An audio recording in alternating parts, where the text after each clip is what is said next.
All right, Brandon, I'm smoking this amazing cigar called the Hendrix. And I've noticed you've been releasing a lot of new cigars lately. What is going on with that? I'm glad you like the Hendrix. I'm crazy about that cigar myself. Yeah, if you ask Scott, I've gotten a little carried away. Ultimately, I think that after watching customers over the last 5 years, customers just really want a good value in a cigar, right? Customers seem to want a $10, $12, $15 cigar that they can buy for $8. And ultimately, that's what I've been trying to create. I've been trying to create a cigar that's a really good value for the customer. And also, it's good for me creatively. It's something I really enjoy doing. I put it out, and I tell you, it's just really fun when you can make something and watch other people enjoy it. It's been good for me, and hopefully it's been good for the consumer. It's definitely been good for everyone in the shop. We all seem to love the fresh rolls. I think you've said that they're your number one sellers. You know what? They're by far our number one selling item here at the store. Now, I don't always separate them by blend. I have a pretty good idea because I know what I make in each of the blends. But probably about 30% of our business is stuff that's exclusive to our store.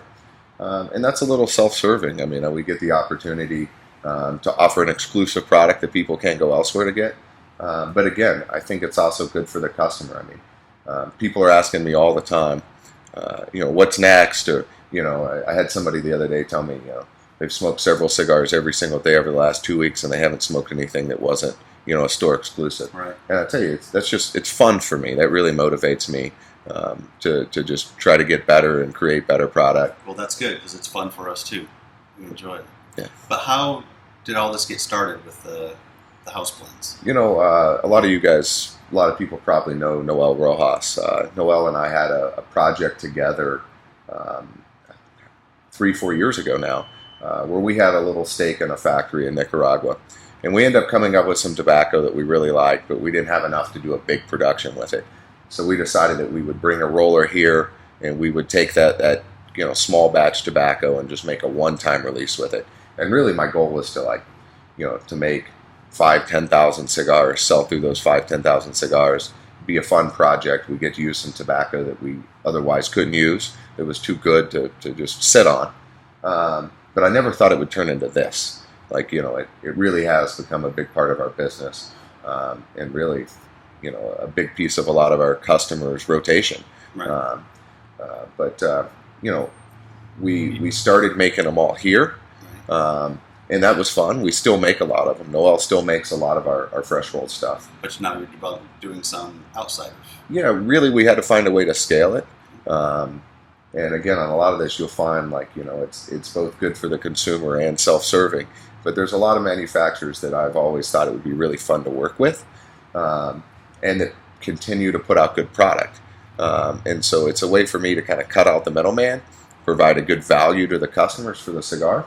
But it's also a way for me to kind of check that box that I got an opportunity to work with some of the people that I think are the best in the business. Oh, and I'm excited about that because one of my favorite manufacturers is Christian Iroha. Yeah, so our newest release, which is the Winehouse, is using Christian to help us fulfill that.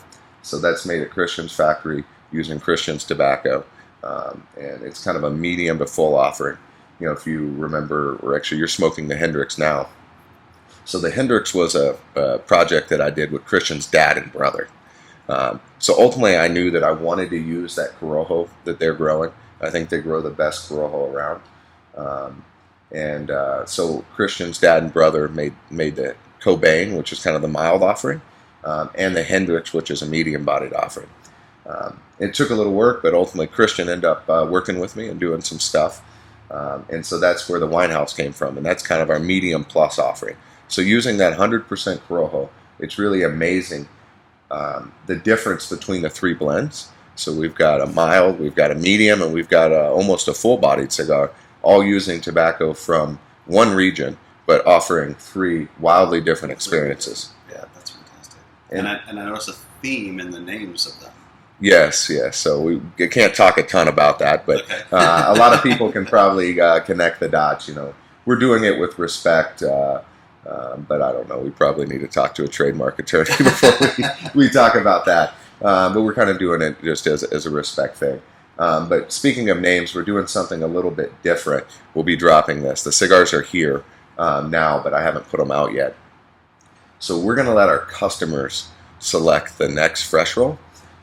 One thing that I looked at is obviously we've done some projects. Our 8-year anniversary, which was a huge success, our 9-year anniversary cigar, which just sold out, a month ago, and I've gotten a lot of good feedback with that. That was a Dominican cigar made with the Ventura factory, Henderson Ventura, who's become a friend of mine. I think he's one of the most talented young cigar makers today. His Adventura line has just been on fire here. So it was kind of fun to do those projects with him, and he did a great job with those.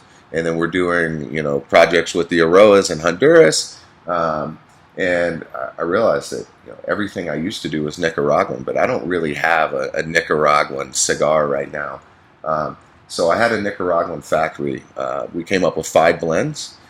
Ultimately, I let Scott pick his 2 favorite out of the 5 blends. And then we're calling those, for now, it's going to be blend 1, blend 2.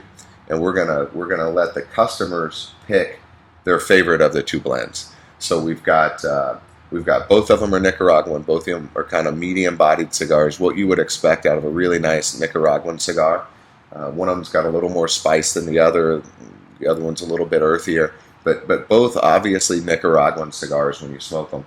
But we did 1,000 of each, and we're gonna let the customers vote, and the winner is going to be the next fresh roll, and we'll come up with its final name once we select the cigar. I'm sure there'll be an event involved, and well, we'll see. We'll see. Little party. Yes. All right. But so you guys keep an eye out for that. I think that'll be fun.